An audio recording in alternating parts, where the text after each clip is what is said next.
नमस्ते दोस्तों, आज की रात बहुत खास है। बारिश की बूंदें खिड़की पर टकरा रही हैं और कहीं दूर से एक हल्की सी आहट आ रही है। तुम भी सुन रहे हो ना? तो तैयार हो जाओ, क्योंकि ये कहानी किसी किताब की नहीं बल्कि उन लोगों की है जो कभी लौट कर नहीं आए। कहानी शुरू होती है एक छोटे से कस्बे से। नाम था नागपुर के पास का एक गांव कालिंदीपुर।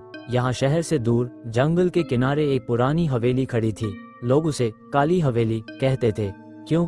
क्योंकि जो भी वहां रात गुजारने गया या तो पागल होकर लौटा या फिर कभी लौटा ही नहीं।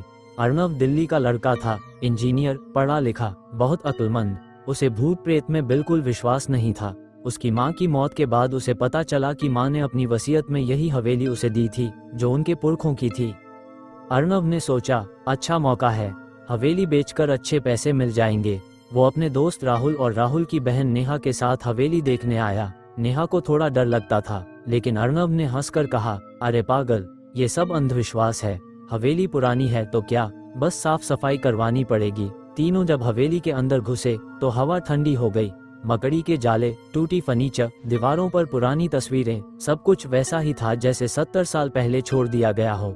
सबसे अजीब बात, हवेली में बिजली नहीं थी, लेकिन हर कमरे में मोमबत्तियां जल रही थीं। अर्णव ने सोचा, शायद कोई पहले से आया होगा। रात हुई। तीनों ने नीचे हॉल में ही सोने का फैसला किया। आधी रात को लगभग 2:30 बजे एक हल्की सी आहट आई। पहले तो लगा जैसे कोई चल रहा है। ऊपर की मंजिल पर अर्णव उठा, राहुल, तूने सुना? राहुल, क्या? कुछ चल रहा है ऊपर। नेहा डर गई, भैया मत जाओ ना। लेकिन अर्णव ने टॉर्च ली और सीढ़ियां चढ़ने लगा। सीढ़ियां पुरानी थीं, हर कदम पर चर चर की आवाज। जब वो ऊपर पहुंचा तो एक कमरा खुला हुआ था। अंदर एक पुरानी आरसी दर्पण थी। आरसी के सामने एक सफेद साड़ी वाली औरत खड़ी थी। पीठ दिख रही थी, बाल खुले, बहुत लंबे। अर्णव ने आवाज लगाई, कौन है वहां? औरत मुड़ी नहीं, बस धीरे धीरे उसने अपना सिर घुमाया, लेकिन चेहरा नहीं दिखा। फिर वो गायब हो गई। अर्णव का दिल धड़क रहा था। वो नीचे भागा और बताया, वहां कोई औरत थी। राहुल हंसा, तू डर गया क्या? शायद प्रतिबिंब था, लेकिन नेहा का चेहरा सफेद पड़ गया। उसने कहा, भैया मैंने भी देखा था, वो आरसी में नहीं थी, वो आरसी के बाहर खड़ी थी। अगली रात और खतरनाक थी।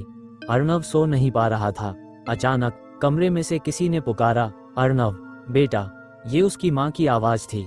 वो चौंक गया, माँ तुम यहाँ? आवाज आई, हाँ बेटा मैं यहाँ हूँ, पास आओ। अर्णव उठा। आवाज बेसमेंट की तरफ जा रही थी। वो नीचे गया। बेसमेंट में पुरानी लकड़ी की एक संदूक थी। उसने खोला। अंदर एक पुरानी डायरी थी। डायरी पढ़ते ही उसका खून जम गया। डायरी उसकी दादी की थी।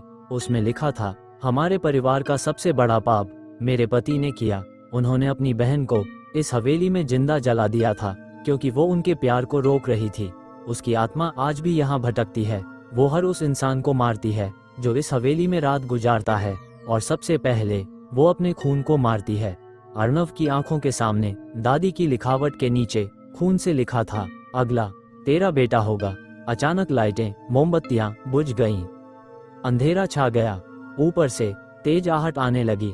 थप थप थप कोई सीढ़ियां उतर रहा था। नेहा चीखी, अर्णव ऊपर से कुछ आ रहा है।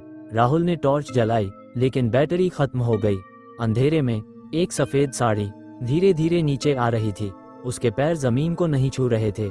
अर्णव चिल्लाया, हम यहाँ से भागते हैं, लेकिन दरवाजा बंद हो चुका था। खिड़कियां बंद, हवेली ने उन्हें कैद कर लिया था। फिर वो औरत सामने आई, चेहरा जला हुआ, आंखें खाली, लेकिन मुस्कान थी। उसने कहा, तुम मेरे भाई के खून हो, अब मेरी बारी है। अर्णव ने डायरी फाड़ी और आग लगा दी। आग लगते ही औरत चीखने लगी, पूरी हवेली हिलने लगी, दीवारें चटकने लगी। तीनों किसी तरह बाहर निकले, लेकिन जैसे ही बाहर आए, हवेली के पीछे वो औरत खड़ी थी। उसने आखिरी बार कहा, आहट कभी नहीं रुकती, अगली बार तुम लौटोगे।